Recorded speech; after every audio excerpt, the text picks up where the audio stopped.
Hello, welcome to the Baltimore IGDA. My name is Ryan Griffin. I brought a special guest, someone who I've worked with in the past.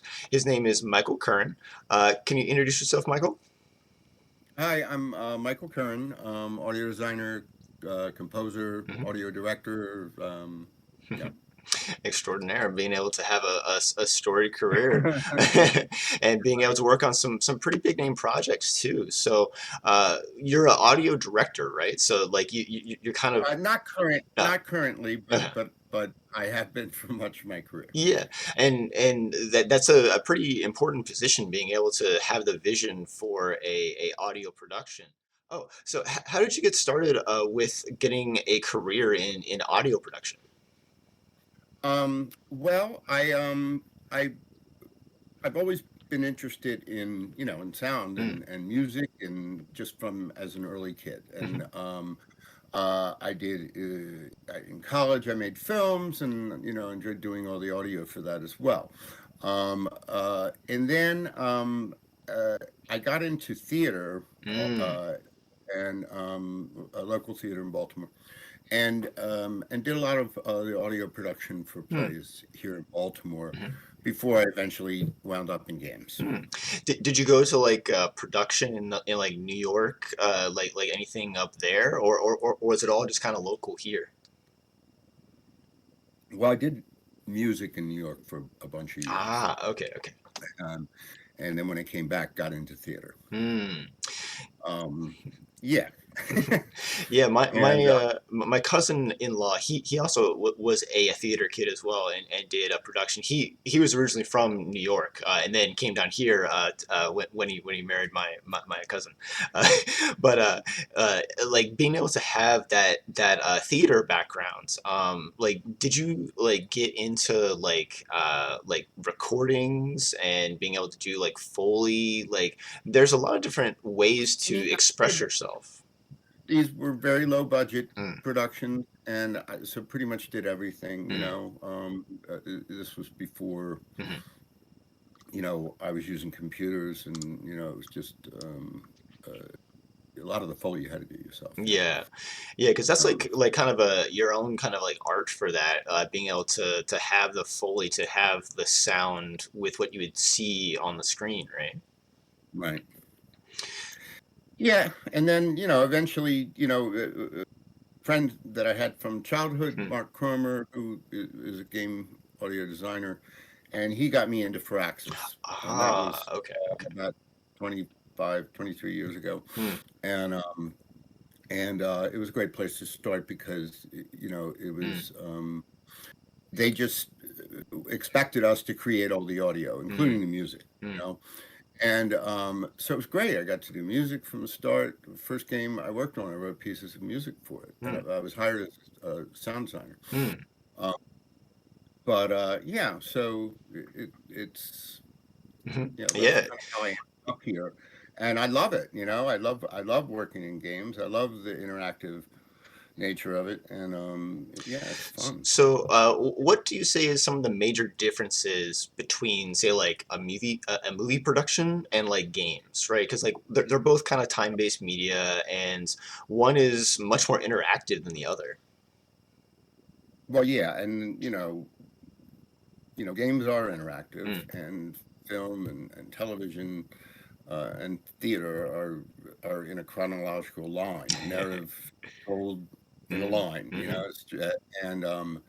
and that has a great advantages for composers mm, and for everyone, mm, but it also has there's also things you can do if you take away those constraints mm, that are just really fascinating. The way that folks have been trying to do interactive music in games for many, many years now, and just all different kinds of approaches and how to do that. yeah. Um, and we did a lot of that in Aura, and we'll be talking about Yeah, that. yeah, like and speaking of our history untold, that's where like me and you met actually, because I worked on the outsourcing team and then on the environment team, Sure. like midway through that project, and Hmm. and one of the things that blew me away about Aura was the music. Like from the ground up, that game had music in mind with how to tell its narrative through music. Yeah, and thank you. Yeah. I appreciate you.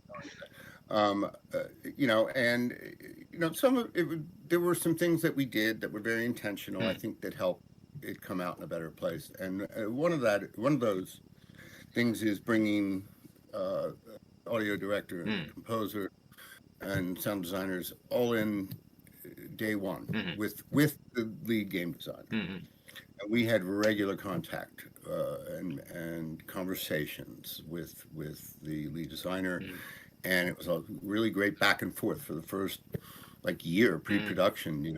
Just working out all the mm. things that we could do and experimenting, and Yeah, I remember watching the promo videos of the recordings from like Copenhagen and a number of the other orchestras, those live orchestras, being able to see those, and I was like, wow, like this is a big production. This feels like it's going to be a very massive project just by the sound and having the different acts and having the themes throughout those being different and unique and feeling like it's a real timepiece for each of those eras. well, it was an opportunity for me to take what I learned Mm, and did with Civ 5 mm-hmm, and Beyond Earth and just try something different, mm-hmm, and that was purposefully mm, interactive and dynamic. Um, uh, it just interacted with the player in a mm, way that we thought would be really cool. And I think it turned out well. It yeah. doesn't follow. We never set out to have an audio soundscape, including the Mm-hmm, music and everything. We never set out to like have it orchestrate a narrative scene the mm, way a movie would, yeah, yeah. or even in the way a lot of other types of games, different genres games, use music Mm, in an interactive way. mm. Yeah, Yeah, one thing that Philip, one of your colleagues, he yeah, also had a system there with that nitrous engine and Wise being able to set up where it had like proxies within the soundscape of the game, and so depending upon how the camera was, like, you can pick up little snippets of what's happening interactively in the world, and having the sound mix be dependent upon the camera view, which was very dynamic and innovative, I thought. well, in this genre of games, like even going back to Mm, early Civ games, mm, the 3D ones, mm-hmm, uh, y- there's a problem that you don't encounter when you're doing mm-hmm. a first person game, and that's Yeah. that the perspective, the viewpoint of the player is so all over the place and unpredictable. Yeah. And so you can't just have a system that Mm, would work like in a first person, mm, where where sounds would come from where you expect, mm-hmm. and I'm not saying that's easy. I'm just No, saying that no. we have additional problems, Mm-hmm, and in that space where so we end up with different systems mm-hmm, deal with sounds in a mm, 3D space, mm. so that we can mimic this world Mm, that is everywhere and seamlessly, hopefully, mm-hmm. as you move. Yeah, I think it did a really good job being able to have the actual soundscape feel like you can go and like look at something and pick up what's happening with like an anvil on steel, right? Or it's going and Yeah. having like a loom go and like cycle, right? There's all these like little things that help to identify not only visually but audio as well. Hmm. Yeah, so let's see. Looking at my notes here. So I've talked a little bit about music and okay. So okay. So what kind of skills would it take to talk about, let's say, like getting into like composing music, right? What's like something to like kind of get started with like trying to understand like either the traditional like music theory, or is it something where like you play like an instrument and get better at that, and then eventually you're trying to compose your own songs? Like, how do you get started with that? Well, my path to that Mm-hmm. was pretty traditional. Mm-hmm. I studied film, Mm-hmm. but I always listened to music, and I did take music theory and all that stuff. I don't know. I can only describe what my path was, and Mm-hmm. my path wasn't go to a music school and graduate and get a master's and learn how to score and orchestrate and all that stuff. I figured things out as needs arose, Mm-hmm. and so I learned through computers and MIDI, Mm-hmm. and that's how I write music. And I rely on orchestrators to get it to a state that an orchestra can play it. Mm. Yeah, Um, yeah, that's one thing about the challenges of game development in general, is that everyone's path is like a little different. There's no one like golden path, because everybody's experience is a little different, because you are kind of learning the job and learning the skills that it takes, and then it's a matter of that opportunity when it happens. It's like, oh, now I can practice while doing. So a lot of times you're collaborating on like smaller things and then getting the experience to work on bigger titles. sure. Um, yeah. Yeah. I mean, I consider myself like extremely lucky. Mm. I know that most people probably, I'm guessing, I don't Hmm. know, Yeah. Yeah. but most people want to do music, make money and do music, earn a living doing music. Mm. I think have a hard time achieving that. Hmm.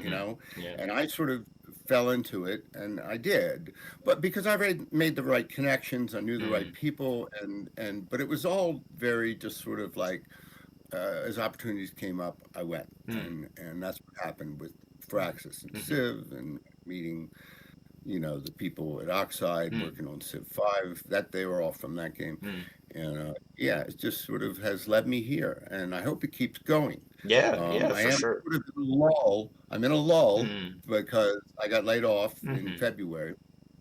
Um, and but I'm working contract with Oxide still doing Hmm. another project. And I've done another project, contract work music for Dragon Snacks. Hmm. And That's good. That's good. yeah, so I'm hoping it just keeps going. Yeah, But and that's the thing, is being able to have a good body of work, which obviously you've been working in games for 20 25 years, like that speaks for itself. It's more about those like connections and being able to meet people who are looking for that kind of work, and showcasing stuff on your website, and through social medias, and find that next opportunity. So I'm sure that within our network, as well as being able to help showcase your talents, will help to have new opportunities. So yeah. awesome. Hmm. Yeah. So with say something that you're looking forward to. So like what kind of like taste do you have in music? What kind of like themes or genres of music do you even really enjoy? Um, I mean, I pretty much enjoy just about every genre, Hmm. and I spend time listening Hmm. to music all the time, Hmm. and you asked me earlier, just about getting into this and training yourself if you want this kind of Hmm. career in art, music, and Hmm. um, you know, I just listened to everything, and Hmm. it wasn't like I have to listen. Well, I was kind of like that. I Hmm. set out, to like listen to, every piece of music that sort of had risen, from Hmm. the beginning of time, Hmm. and just that, that stood the test of time, and whether that was jazz or classical or medieval music or Hmm. whatever it was, world music. Yeah, And yeah, and one thing that I think is actually a strength, like because you actually did a lot of that, and being open to different kinds of music helped you to actually compose and record music for these kind of 4X titles, right? Because it gave you that breadth of like knowing what's out there, especially with very lesser known instruments to get that unique sound. well, it's certainly an extremely lucky accident True. that happened because even to compose in games is rare, Mm, and to compose in this genre is like even mm, rarer. And this is where I landed. I didn't mm. like say, hey, that's where I want to make a Mm, career composing. Um, but as you point mm, out, mm, you know, it was in many ways, not always, but sort of like the it was wide open what mm, you wanted to do. You mm, know, certainly was to Aura, in as much as I would want it to mm, be wide open. mm. It's good to have boundaries so that you it helps you create. Yeah, yeah, yeah. So a designer says, "Well, I want it to hit this tone, Mm, and I want it to evoke this feeling." Um, those are great targets, yeah. because it's still wide open, Mm, but it's keeping you sort of focused in on a thing, you yeah. know, Yeah, and yeah. Having that like, because like at the beginning of projects, especially when the game is evolving with how the vision of that game and having those key art pieces to help set the mm, tone and mood of like, hey, like yeah. let's work with our concept artists, and then that helps to inform music with like, hey, like this is what we kind of want it to look like, and then you can take bits of those to create a theme for a level or a story narrative. Yeah. I mean, I like getting adjectives from Mm. designers early on. Not not always, Yeah. but at the very beginning, it's like it just sort of gives you a place to start from. Um, that's extremely Hmm. helpful. Hmm. So when you go and like have those like how do you like iterate on something, right? Because like you can have that like small idea, but then it goes through a lot of rounds of feedback, right? Like what generally happens with those kinds of iteration on feedback?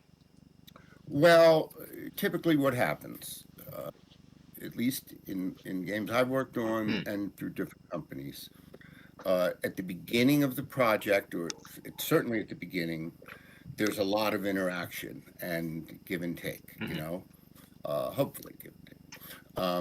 And that sort of back eases off over mm, time. hmm, And it should, because we all have better places to be than sort of looking at each other, right? hmm, But so once there is like, all right, I think we're all agreed that this is on the right path. hmm.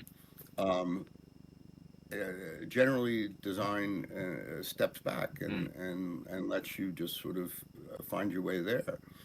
And yeah, Yeah. So at the it's still interactive with the mm, teams. I'm just saying that there's like the whole point of that at the beginning is to find that hmm, path, hmm. find that direction. Yeah, like that's like a thing that like kind of once you go through that like original like blue sky period, and then you find the sound, right? And once you find it, it's like everybody on the team can point to it and be like, yes, like this is the game, right? And then from there, that trust is established, and then you can Yeah, go along your path. Okay, yeah, okay.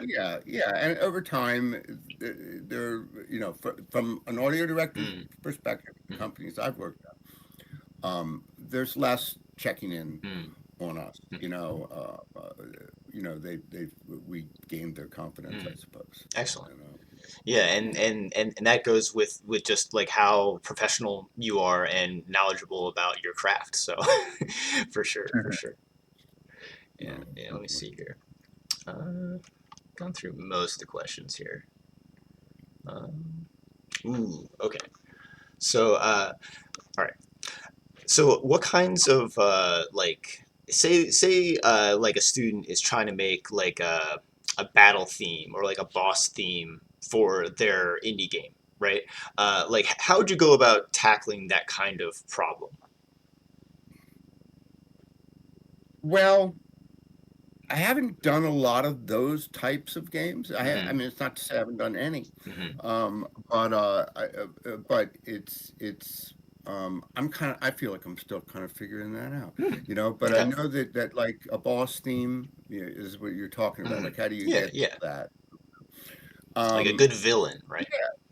yeah, right, right. Well, there's always, whether it's a stated specific villain Uh, like a yeah, boss, yeah. right, or just some set of Mm, circumstances in a game like Civilization, mm, where it's badass, mm, and that is what I would, I would think that a boss piece of music would have to be kind of mm, badass, mm. tough for, you know.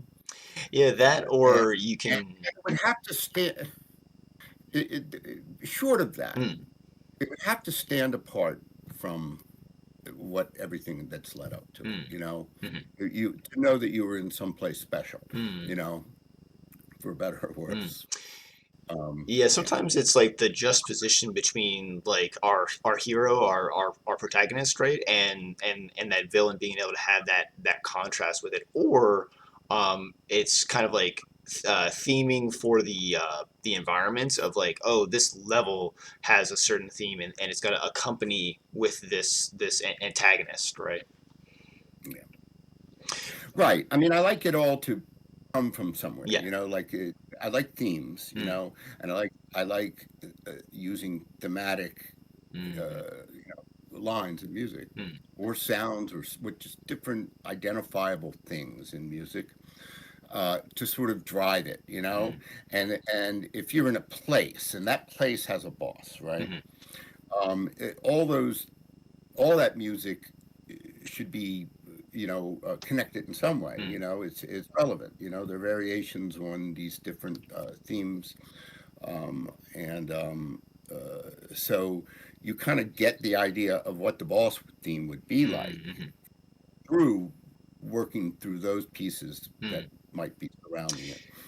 Yeah, so you had mentioned before that like having like a hero's journey or a boss theme, like those kinds of things you haven't done that much of, and it's a new kind of challenge for you, right? What kind of Yeah. challenges would you want to like work on? Something that's like different than we've done before, that's new that Well, you want to try. I like I like the idea of moving on from the genre I've spent most of my career in. Yeah, do something You different, know, right? much as I love it, and I'm Mm. so fortunate, and would never want to leave it entirely, Hmm. but if, Yeah. but I do, I do like the stuff that Dragon Snacks Hmm. is doing. Hmm. Doing the little bit of music that I was contracted to do for that. Hmm. Um, uh, so far. Hmm. I hope to get more. Yeah, of course. Um, but yeah, that was really fun, and it was with the same people Hmm. that worked at with Oxide, Yeah. and it was nice to sort of continuing Mm. that kind of direction in Mm. games.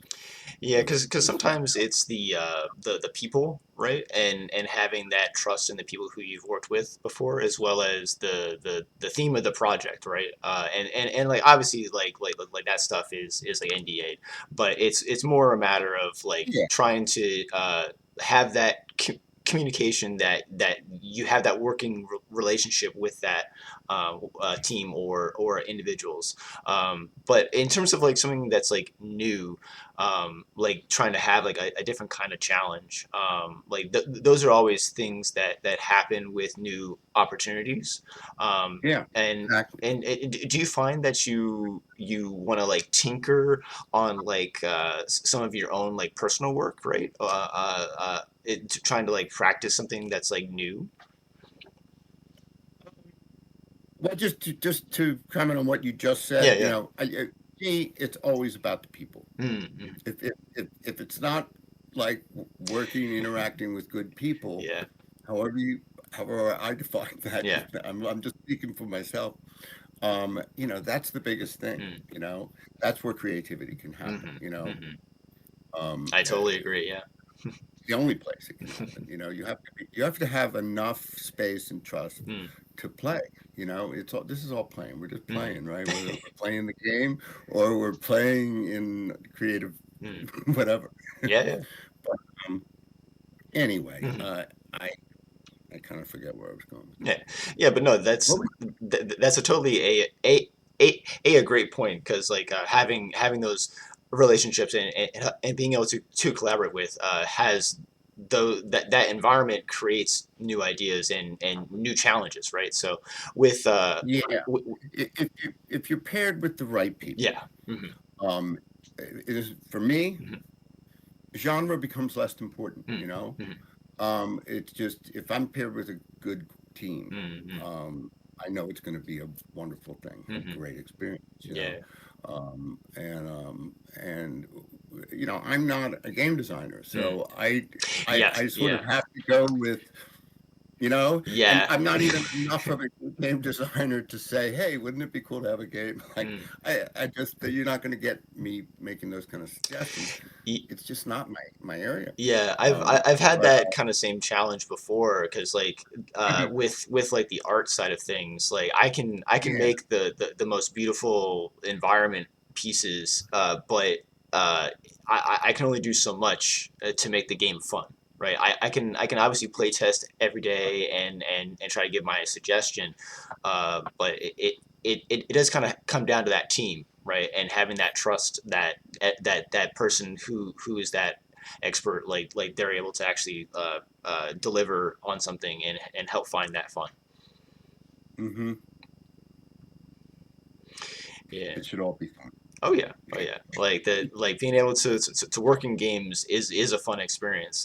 Yeah, it's professionally It can demanding. be. It can Yeah. be. Yeah. It really can be. Mm. We had a great time making art. Yeah. Yeah. It was very We very very interesting time being able had- to go through that. But early days, like it had a lot of good people and a good times. Yeah. All that kind of So stuff. with the event, it's a composer group, right?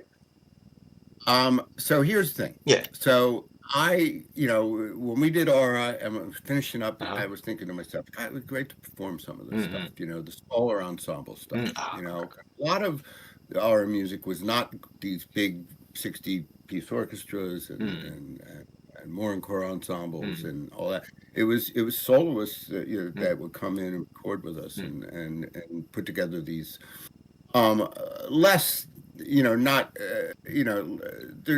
they're smaller scale pieces. mm, And anyway, I ended up getting laid off from Oxide, mm, and so I had time, and so I started organizing this oh, thing, Mid-Atlantic Game Composers group. It's mm, just there's only like a handful of people in it, mm, but these are the people that are working with me to put on a concert next June at Ondi Music mm. in Mount Vernon, Baltimore City, Awesome. and it's a cool performance space, very small, intimate. I think it holds about 75 people, Mm, and it will be about at least we think will be about a 15-piece mm, ensemble mm, doing music of mine and a number of other mm, composers who have signed on. Well, they mm. haven't signed anything, but They've I'm agreed to hoping show. they've agreed to show. I believe them.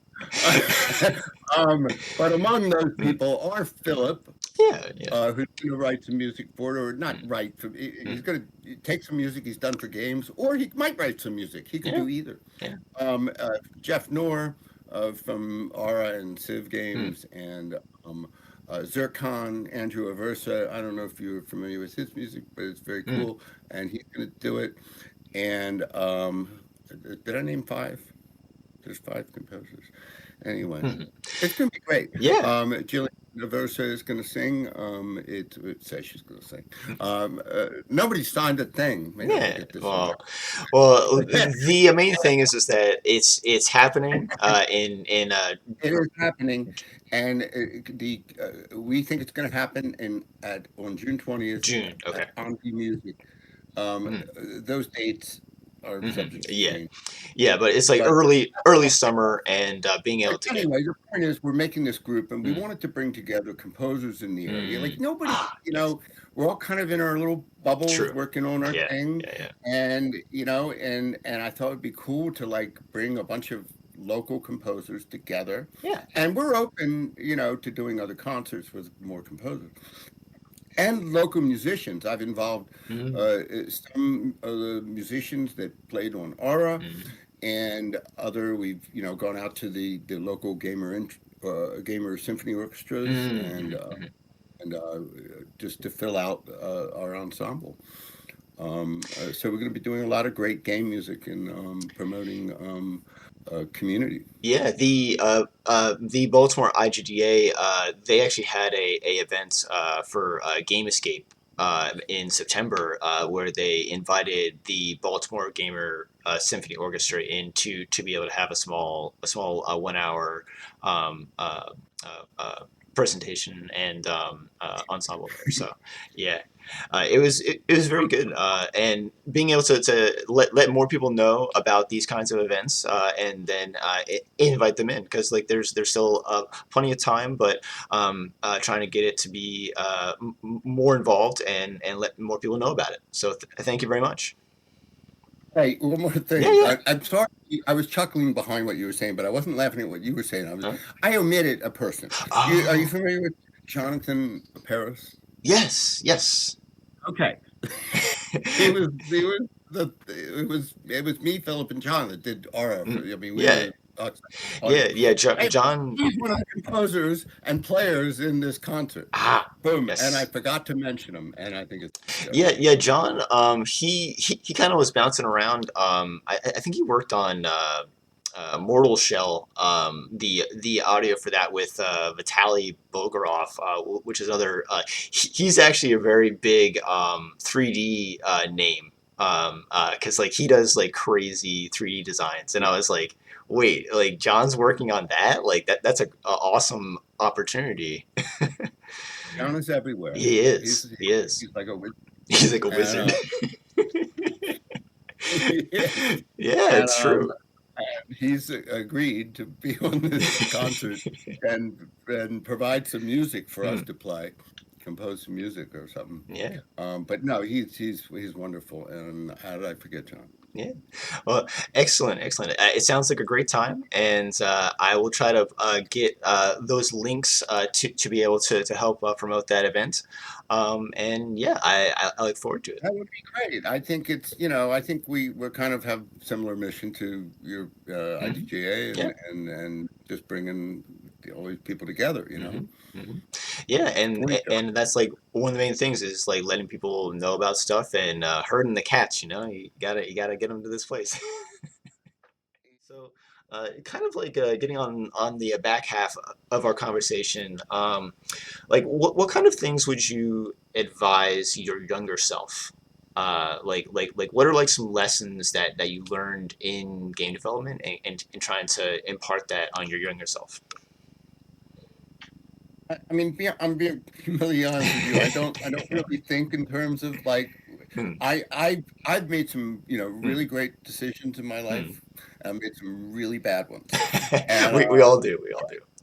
yeah, I'm okay with where it's led. Hmm, So I would be hesitant to hmm, advise my 20-year-old self. hmm, Maybe I would. I don't know. I don't know. It probably wouldn't be about career. hmm.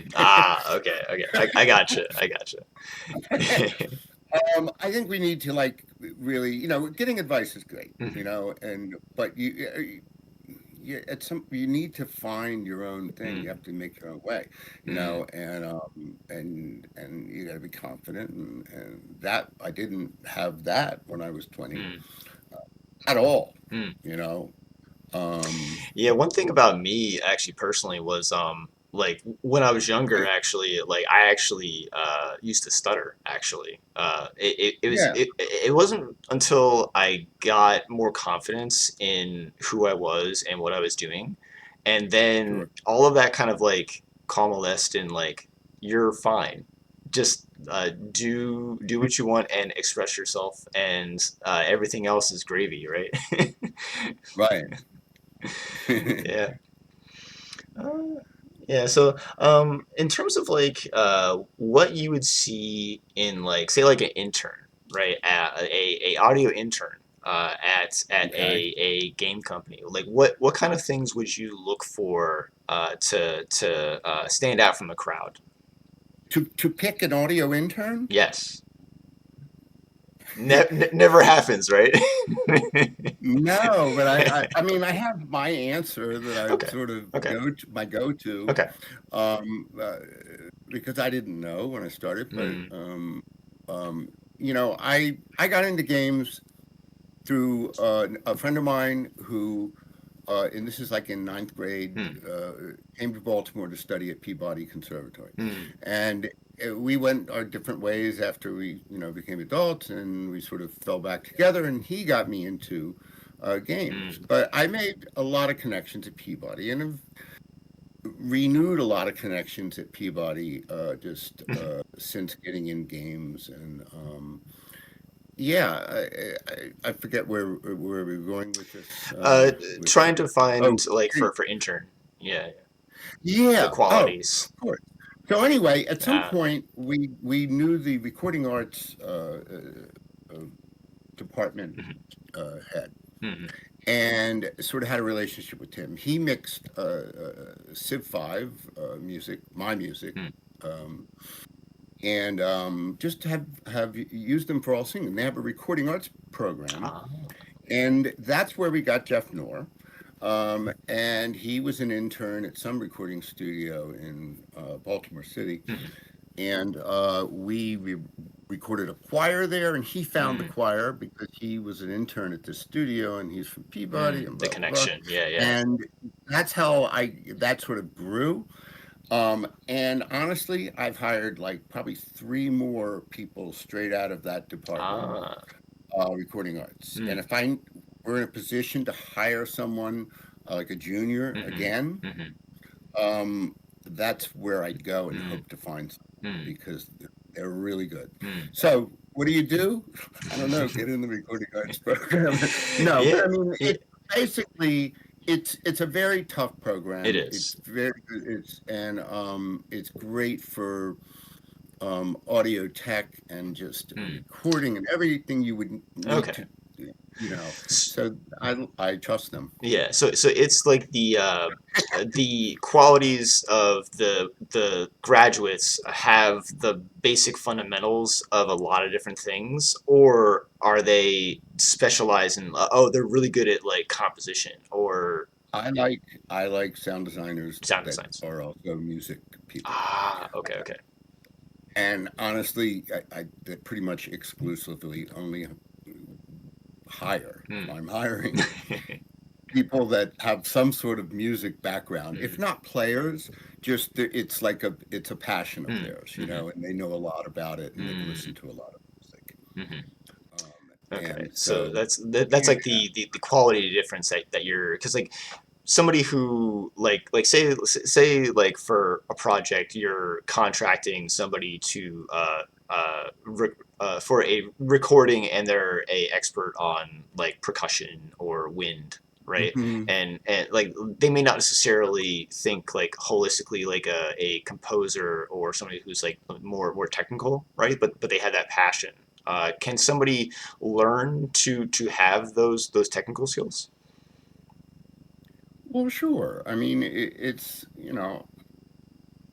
yeah. I just think that music uh, lends a lot of knowing music. Hmm. If you're a sound designer, Hmm.